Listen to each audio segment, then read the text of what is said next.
विद्यार्थी मित्रांनो, नमस्कार. कसे आहात? छान ना? तर इयत्ता 6वीच्या इंग्रजी विषयाच्या बाबतीमध्ये सुरू केलेल्या या सीरीजमध्ये आपण आता इंग्रजी विषयाच्या युनिट 1.5 याला आपण सुरुवात करतोय. 1.5 याच्यामध्ये आपल्याला एक पोएम दिलेली आहे. पोएमचं नाव आहे one thing that I wonder. One thing that I wonder written by Charles Ghigna. पहा, written by Charles Ghigna. Charles Ghigna या अमेरिकन कवीने ही एक कविता लिहिली आहे. He is generally called as a poet and author. एक लेखक, कवी म्हणून त्यांना ओळखलं जातं. बालकवी असणाऱ्या अमेरिकन कवीची आपण ही कविता या ठिकाणी अभ्यासतोय. विद्यार्थी मित्रांनो, तुम्हाला माहिती आहे का की या कवितेमध्ये wonders of God, wonders of nature या गोष्टींविषयी आपण या ठिकाणी शिकणार आहोत. ही कविता खूप सुंदर आहे आणि विद्यार्थी मित्रांनो, तुमच्या क्युरिओसिटीला जागृत करणारी ही एक कविता या ठिकाणी या कवीने आपल्यासाठी दिलेली आहे.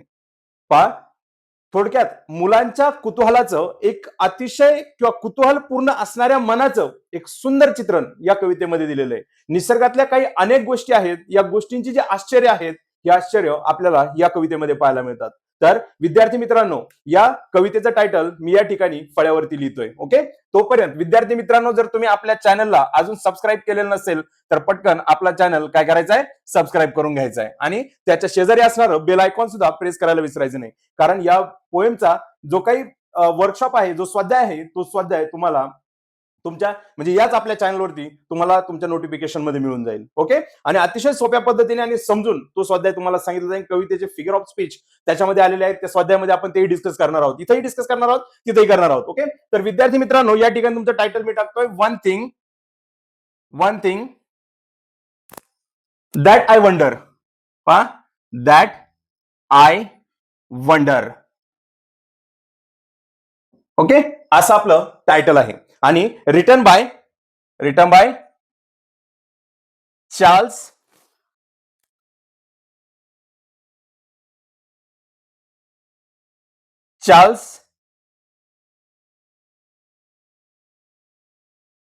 गिग्ना. ओके, तर चार्ल्स गिग्ना या कवीने ही कविता लिहिलेली आहे. अशा पद्धतीने एक अतिशय मार्मिक असणारी, निसर्गाचं वर्णन करणारी एक सुंदर कविता या ठिकाणी मी तुम्हाला शिकवायला सुरुवात करतोय. ओके, याच्यामध्ये तुम्हाला काही ऍक्टिव्हिटी वरती दिलेल्या आहेत.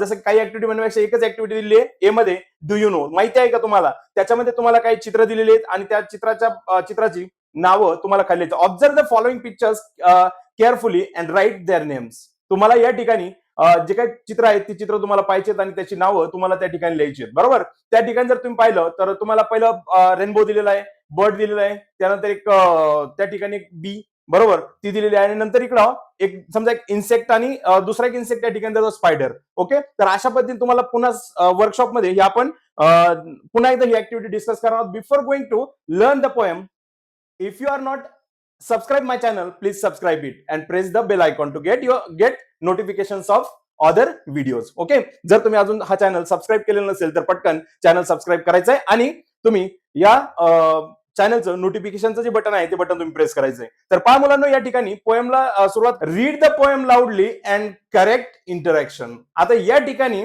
पहा मुलांनो, ही जी कविता आहे, कवितेमध्ये साधारणतः there are 5 stanzas in a poem. या कवितेमध्ये तुम्हाला 5 स्टांजा दिलेले आहेत, बरोबर, आणि एव्हरी स्टांजा हॅज 4 लाईन्स. प्रत्येक स्टांजामध्ये किती ओळी येतात?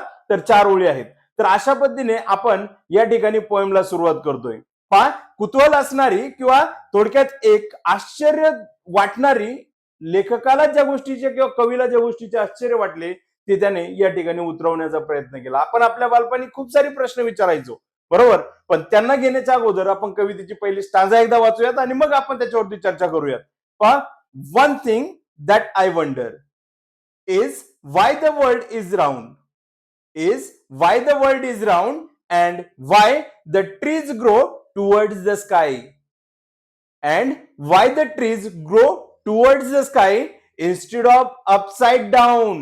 पहा, या कवितेमध्ये कवीला कोणत्या गोष्टीचं आश्चर्य वाटलं? कवी पहिल्याच ओळीमध्ये काय म्हणतोय? One thing that I wonder. मग मला एका गोष्टीचं नेहमीच आश्चर्य वाटायचं, एका गोष्टीचं नेहमीच कुतूहल वाटायचं. कवीला कोणत्या गोष्टीचं कुतूहल वाटतं माहितीये? Is why the world is round. कवीला या गोष्टीचं कुतूहल वाटायचं की ही पृथ्वी गोल का आहे. काय ही पृथ्वी गोल काय? पाहते शेजारी एक मुलगा बसलाय, तो डोक्याला हात लावून बसलाय आणि एक मुलगी त्याच्यावरती अशी डोकून पाहते आणि डोकून पाहताना ती त्याच्याविषयी काहीतरी विचार करते आणि तिने हात पण असंच पृथ्वीवरती ठेवला अशी. बरोबर, म्हणजे साधारणतः याचा अर्थ असा होतो की त्यांच्या डोक्यामध्ये क्विज आहे. बरोबर, काहीतरी प्रश्न आहेत, क्वेश्चन्स आहेत, अजून काही कोडे आहेत. बरोबर, आणि या सगळ्या कोड्यांची उत्तरं ती मुलं शोधण्याचा प्रयत्न करतायत. लाईक यू, तुम्हालाही खूप प्रश्न आहेत. तुम्ही लहान असताना खूप प्रश्न तुमच्या मम्मी पप्पांना विचारलेले आहेत. काय प्रश्न विचारले? पहा, सूर्य असाच का उगवतो? आपण जेवतोच का? बरोबर, याचा आपल्याला उपयोगच काय होतो? तर वायचे जे क्वेश्चन असतात, वायचे क्वेश्चन हे क्युरिओसिटी तयार करतात. काय करतात? क्युरिओसिटी तयार करतात. आणि each and every boys, girls, children जे असतात, तर ती काय करतात? तर असे क्युरिओसिटीचे प्रश्न विचारत असतात. बरोबर, आणि ते वायचेच प्रश्न असतात. आपण का खातो? आपण ऑक्सिजनच का घेतो? झाडं ऑक्सिजनच का देतात? बरोबर, असे प्रश्न. आणि त्याच्यापैकी या मुलाला कुतूहल, वंडर याचा अर्थ होतो या ठिकाणी दिलेला आहे to want to know something, काहीतरी समजून घ्यायचंय, काहीतरी माहिती घ्यायची आहे, या गोष्टीला वंडर असं म्हणतात. बरोबर, म्हणजे आपण ही पोएम कशासाठी शिकतोय, आपण शाळेमध्ये कशासाठी बसतो, या सगळ्या प्रश्नांची जी उत्तर असतात ही कुतूहलाची असतात. बरोबर, सरांनी असंच का विचारलं, सरांनी असंच का शिकवलं, मग त्याला पहिला प्रश्न काय पडलाय? पहा, मी प्रश्नच म्हणतोय बरं का, तिथं क्वेश्चन मार्क काय दिलेलं नाही, पण ती सेंटेन्स इनकम्प्लीट आहे विदाउट क्वेश्चन. बरोबर, कारण प्रश्न पहा काय, why the world is round, is why the world is round, इजने सुरुवात झाले, तो प्रश्न आहे. बरोबर, कोणता? Rhetorical question. मग कवितेमध्ये जेव्हा एखादा प्रश्न विचारला जातो तेव्हा त्या ठिकाणी एक अलंकार होतो आणि त्याला म्हणतात काय? इंटरोगेशन. इंटरोगेटिव्ह सेंटेन्स म्हणजे प्रश्नार्थक वाक्य. आणि इंटरोगेशन जर कवितेमध्ये प्रश्न आणि कवीने प्रश्न विचारलाय पण उत्तराची अपेक्षाच नाही केली, कवी म्हणलाय का मग तुम्ही मला समजून सांगा आता की पृथ्वी गोलच का आहे, असं म्हणलंय का कवी? नाही म्हणला. बरोबर, मग कवीने याच्यामध्ये इंटरोगेशन हा अलंकार टाकलाय. रेटोरिकल क्वेश्चन आलेला तुम्हाला या ठिकाणी वरती इंटरोगेशन, त्याचा थोडासा मराठी अर्थ तुम्हाला या ठिकाणी मी समजून सांगण्याचा नंतर प्रयत्न करायचा, एक स्लाइड तुम्हाला दिसेल. बरोबर, आणि अवघड शब्दांचे अर्थ सुद्धा तुम्हाला इथं स्लाइड वरतीच पाहायला मिळतील. ओके, आपल्याला त्याच्यामध्ये जास्त वेळ व्हायला नाही घालायचा. बरोबर, मग पहा, and why the trees grow towards the sky, झाडं आकाशाच्या दिशेनेच का वाढतात? काय? इन्स्टेड ऑफ अपसाइड डाऊन, पुढची सेंटेन्स आहे, इन्स्टेड ऑफ अपसाइड डाऊन. मग ही झाडं आकाशाच्या दिशेने का वाढतात? आणि त्याचं म्हणणं असं आहे की त्याच्या ऐवजी, आकाशाच्या दिशेने वाढण्याच्या ऐवजी ही उलटी जमिनीच्या दिशेने किंवा जमिनीच्या आतमध्ये का वाढत नाही? बरोबर, पण जनरली एक क्वेश्चन असा आहे मुलांनो, झाडाला वरती वाढण्यासाठी त्याला जमिनीत पण वाढावं लागतं. बरोबर, त्याची मुळं जर जमिनीमध्ये नसतील तर ते किती मोठं झाड टिकेल का? नाही टिकणार. बरोबर, पण कवीला असा प्रश्न पडलाय की झाड वरच्या दिशेने वाढण्याच्या ऐवजी खालच्या दिशेने उलट का वाढत नाही, असं तो म्हणतो. ते वरच का असं वाढत वाढत वाढत जातं? बरोबर, वेली असली तर जमिनीकडेच येणार आहे. बरोबर, पण हे झाड आहे आणि झाड वरती का वाढतं, असा प्रश्न त्याला पडलेला आहे. ओके, आता याच्यामध्ये पहिलं जर तुम्ही टायटल जर पाहिलं की one thing that I wonder, तर त्याच्यामध्ये थिंगचा टी आणि दॅटचा टी ही दोन्ही शेजारी शेजारी रिपीट झालेत. अलिट्रेशन हा अलंकार झाला. इकडच्या पेज नंबरवरती, पेज नंबर 15 ला तुम्हाला ई ऍक्टिव्हिटी दिली मुलांना, लगेच शेजारच्या पानावरती पाहिजे. आणि त्या ठिकाणी पहा, alliteration is repetition of consonant sound. पहा, alliteration is repetition of consonant sound. इथल्या शब्दानुसार बोलतो मी कॉन्सोनंट साऊंड. बरोबर, म्हणजे व्यंजनाचा उच्चार जर कवितेमध्ये रिपीट झाला, sound at the beginning of the word, शब्दाच्या सुरुवातीला, म्हणजे इथं जर तुम्ही थिंग हा शब्द पाहिला तर टी तिथं आहे. बरोबर, आणि शेजारी लगेच दॅटचा टी आहे. मग जेव्हा एखाद्या कवितेच्या ओळीमध्ये लागोपाठ काही शब्दाची पहिली अक्षर एकसारखी रिपीट होतात, म्हणजे T T repeated, BB repeated असं जर झालेलं असेल, डब्ल्यू डब्ल्यू रिपीटेड, तर याला अलिट्रेशन असं म्हणतात. कारण ते त्याची व्याख्या दिली आहे. Wien to or more words together begin with the same sound, it is called alliteration. It is called alliteration. Okay,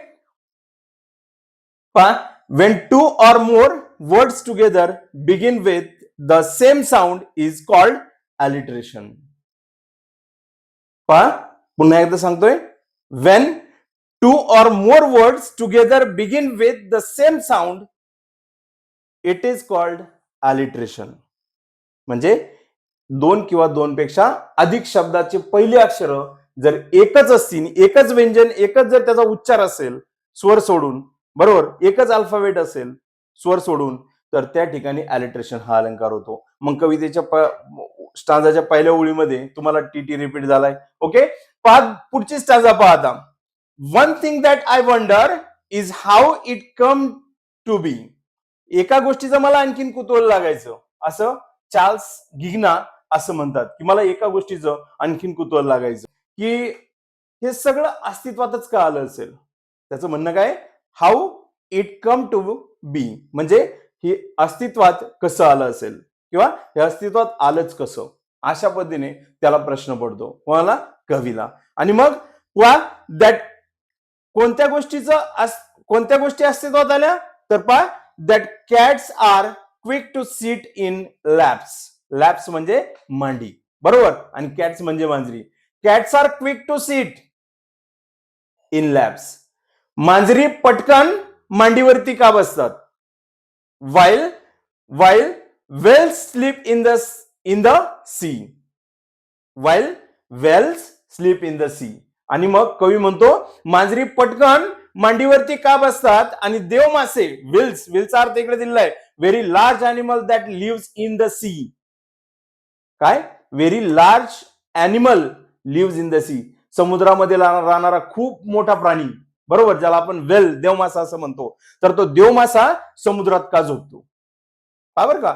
तर त्याचं म्हणणं कसं आहे, मांजरी पटकन मांडीवरती का बसतात आणि देवमासे समुद्रामध्ये का झोपतात, असा प्रश्न त्याला पडलाय. इथं पहा, cat so small, well so large किंवा व्हेरी लार्ज, बरोबर, म्हणजे छोटा आणि मोठं या दोन गोष्टी एकमेकाच्या विरुद्ध मांडलेल्या आहेत. म्हणजे इथं कॅट आणि वेल जर पाहिलं तर ह्या दोन्ही मधले असणारे गुण काय, छोटा आणि मोठा असा गुण त्याच्यामध्ये कम्पेअर केलेला आहे. ओके, मग ज्यावेळेस तिथं आता कम्पेअर केलं आणि ऍजने लाईकने आलं तर सिमिली होतो, बरोबर, पण तसं नाही आलं, एकमेकाच्या विरोधी कल्पना जर आल्या, विरुद्ध शब्द जर आले, बरोबर, विरोधी शब्द, तर अँटिथेसिस हा अलंकार होतो. म्हणजे या कवितेच्या या दोन ओळींमध्ये अँटिथेसिस हा पण अलंकार झालेला आहे.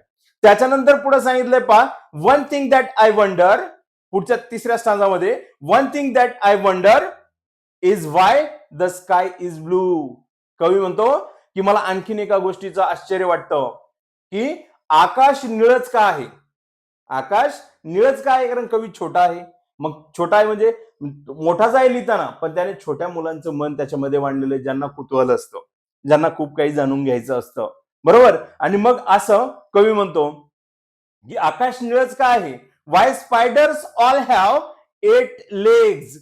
तो म्हणतो स्पायडर म्हणजे आपल्या घराच्या कोपऱ्यामध्ये एक कोळी असतो आणि त्याने एक जाळं असं विणलेलं असतं, बरोबर, आणि त्याच्यामध्ये जो काही इन्सेक्ट एक घटक राहतो, कोळी, बरोबर, तर त्याच्या मते असं की हा कोळी जो आहे त्या कोळीला 8च पाय का असतात, जादा कमी का नाही, ही त्याची जिज्ञासा आहे. आणि त्यानंतर तो पुढे शेवटच्या सेंटेन्स मध्ये काय म्हणतो या स्टांजाच्या तिसऱ्या, तर वाईल वी हॅव ओनली 2, आणि आपल्याला 2च का असतात.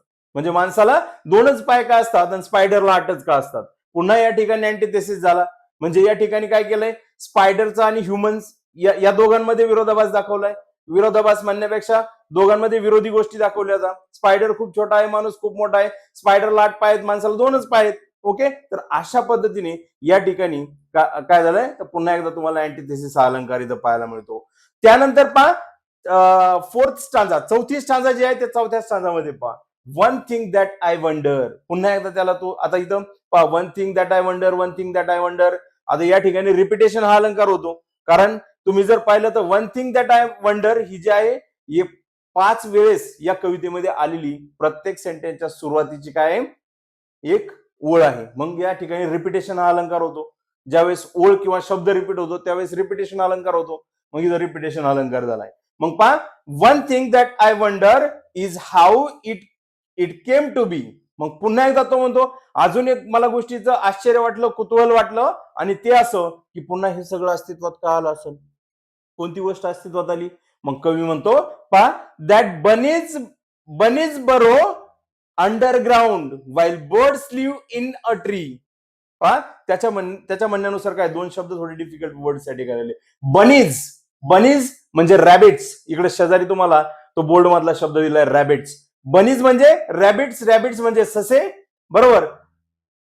बरो अंडरग्राउंड, बरोचं दिलंय to dig a hole in the ground or shelter by rabbits. म्हणजे थोडक्यात बीळ करून बिळात निवारा करणारे ससे, असं त्याचं वर्णन करतोय तो. आणि तो काय म्हणतो, दॅट बनीज बरो अंडरग्राउंड. म्हणजे ससे जमिनीमध्ये का राहतात, while birds live in a tree.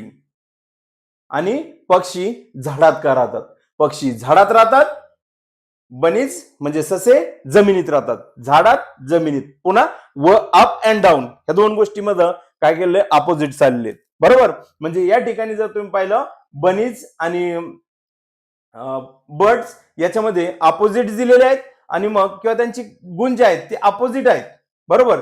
आणि ते या ठिकाणी दिलेत, पुन्हा अँटिथेसिस अलंकार झालाय. ओके.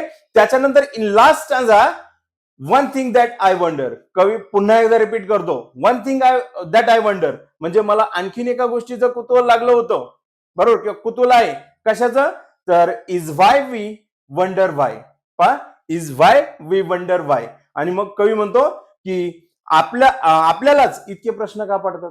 आता कवीलाच पडले, माझ्यासारख्या मोठ्या माणसाला पडणं तर थोडंसं कमीच आहे, कारण पडतात प्रश्न पण इतके नाही, बरोबर. तुमच्यासारख्या छोट्याल्या मुलांना खूप सारे प्रश्न पडतात, बरोबर, की असंच का झालं असेल, तसंच का झालं असेल. मग कवी म्हणतो आपल्याला जितके प्रश्न का पडतात, कवीला प्रश्न पडले आणि कवी आपल्याला विचारतो की आपल्यालाच प्रश्न का पडतात, बरोबर. आणि याच्यामध्ये जर तुम्ही पाहिलं, वाय वी वंडर वाय, याच्यामध्ये W W repeated is 4 time. किती वेळेस रिपीट झालाय, 4 टाइम्स रिपीट झालाय डब्ल्यू, बरोबर. म्हणून या ठिकाणी ॲलिट्रेशन झालंय. आणि ॲलिट्रेशनचं एक उत्कृष्ट उदाहरण या ठिकाणी कवीने दिलेलं आहे. मी या ठिकाणी फळ्यावरती ते घेतोय, पहा काय, तर is why we wonder why. कवीने अशी ओळ टाकली, पहा, डब्ल्यू डब्ल्यू डब्ल्यू आणि डब्ल्यू. म्हणजे alliteration is the repetition of consonant sound in the same sentence. एकाच ओळीमध्ये जर लागोपाठ एखादं अक्षर रिपीट झालेलं असेल, एखादं अक्षर जर रिपीट झालेलं असेल, तर या ठिकाणी कोणता अलंकार होतो, तर तो होतो ॲलिट्रेशन, अनुप्रास अलंकार. कोणता अलंकार होतो, अनुप्रास अलंकार. ओके. आणि याच्यामध्ये one thing that I wonder हे जे आहे टायटल आपलं, बरोबर, तर हे टायटल कशाचं उदाहरण आहे, रिपिटेशनचं उदाहरण आहे, बरोबर. म्हणजे ती सेंटेन्सच रिपीट झाली, कधी कधी वाय रिपीट होतोय. ओके. तर मग अशा पद्धतीने या ठिकाणी याच ओळीत जर पाहिलं, ॲलिट्रेशन पण आलाय आणि रिपिटेशन पण आलाय, वाय वाय एकाच ओळीमध्ये रिपीट झालंय. ओके. तर या ठिकाणी तुम्हाला ॲलिट्रेशन रिपिटेशनची दोन्ही उदाहरणे येत आहेत. त्याच्यानंतर जर तुम्ही वरती पाहिलं, तर समजा कॅट्स, त्याचे अपोजिट गोष्ट दिलेली आहे वेल्स, बरोबर. कॅट्स आणि वेल्स तुम्हाला यांच्यामध्ये अपोजिट दिलेले आहेत. त्याच्यानंतर जर तुम्ही पाहिलं, तर स्पायडर आणि ह्युमन्स याच्यामध्ये अपोजिट आहे. आणि त्याच्यानंतर शेवटी जर तुम्ही पाहिलं, तर बनीज आणि birds. Okay.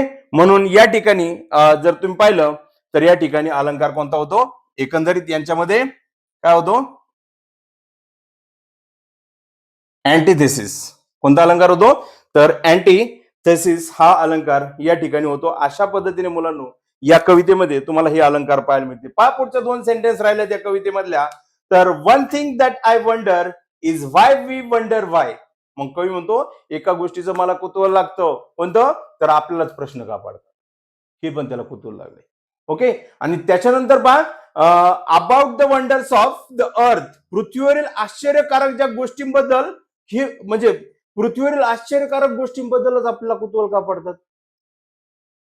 As a student, as a curious student, म्हणजे एक जिज्ञासू मूल म्हणून तुम्हाला पृथ्वीच्या बाहेरही प्रश्न पडले पाहिजेत.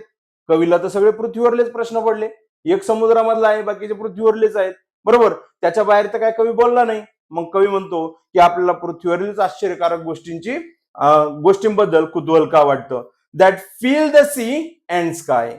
आणि मग या आश्चर्याने काय केलेलं आहे, तर आश्चर्याने आकाश आणि समुद्र पूर्णपणे भरून टाकलेला आहे. There are so many wonders in the sea. सागरात पण खूप सारे वंडर्स आहेत. पहा, सागराचं पाणी पण निळच का दिसतं, बरोबर.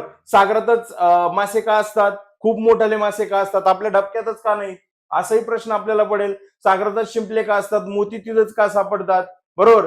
म्हणजे जहाज सागरानेच का जातात, जमिनीवरून का जात नाहीत, बरोबर. अशा पद्धतीने अनेक सारी क्युरियस क्वेश्चन तुम्हाला पडायला पाहिजेत मुलांना. ओके. तर curiosity is the key to get more and more knowledge. म्हणजे या कवितेतून आपण एक तात्पर्य काढू शकतो. काय? तर curiosity is the key to get get more and more knowledge. जास्त ज्ञान जर मिळवायचं असेल तर आपल्याला जिज्ञासा निर्माण झाली पाहिजे. म्हणजे व्हायचे प्रश्न आपल्याला निर्माण झाले पाहिजे. आणि झालेच प्रश्न निर्माण तर आपण आपल्या सरांना विचारले पाहिजे. सरांना नाही तर घरच्यांना विचारले पाहिजे. कोणालाही विचारा. उत्तर मिळवण्याचा प्रयत्न करा. एखाद्याने उत्तर दिलं नाही तर नाराज व्हायचं नाही. पुन्हा प्रश्न विचारायचा. बरोबर. म्हणजे प्रश्नातूनच उत्तरातूनच प्रश्न. अशा पद्धतीने ज्या मुलांना प्रश्न पडतात, आजच्या मुलांना प्रश्न पडत नाहीत. जर तुम्हाला प्रश्न पडायचे असतील तर मुलांना तुम्हाला वाचन भरपूर करावं लागेल. तुम्हाला विश्वाचं निरीक्षण भरपूर करावं लागेल. तुमच्या अवतीभोवती निरीक्षण करावं लागेल. म्हणजे तुम्हाला जास्तीत जास्त मार्क मिळतील. मुलांनो, या ठिकाणी one thing that I wonder ही जी कविता आहे, रिपिटेशन, अलिट्रेशन, इंटरोगेशन आणि अँटिथेसिस या अलंकाराची उदाहरणं असणारी एक सुंदर कविता, जिज्ञासूपणा निर्माण करणारी कविता या ठिकाणी आपण संपवलेली आहे. चार्ल्स गिग्ना या कवींची असणारी कविता या ठिकाणी संपलेली. ओके मुलांनो, जर ही कविता तुम्हाला आवडली असेल तर आपल्या चॅनलला लाईक करायचंय, शेअर करायचंय, तुम्हाला काही कमेंट करायच्यात आणि त्याच्यानंतर मुलांनो, जर हा चॅनल अजून सबस्क्राईब केलं नसेल तर चॅनल सबस्क्राईब करायचंय आणि बेल आयकॉन प्रेस करायचंय. कारण या पोएमचा जो काही असणारा वर्कशॉप आहे तो एक्सप्लेन करून एकदम असा 2-3 मिनिटांमध्ये तुम्हाला लगेच मॅटर खायला जाणार नाही. मी असं समजून सांगणार आहे सगळा, बरोबर. आणि मग त्याचं नोटिफिकेशन तुम्हाला मिळण्यासाठी या चॅनलला सबस्क्राईब केल्यानंतर बेल आयकॉन प्रेस करायचा. ओके. जर हा व्हिडिओ आवडला असेल तर पुन्हा एकदा विद्यार्थी मित्रांनो लाईक करायचंय. थांबतोय आपण या ठिकाणी. थँक्यू. धन्यवाद सगळ्यांचे.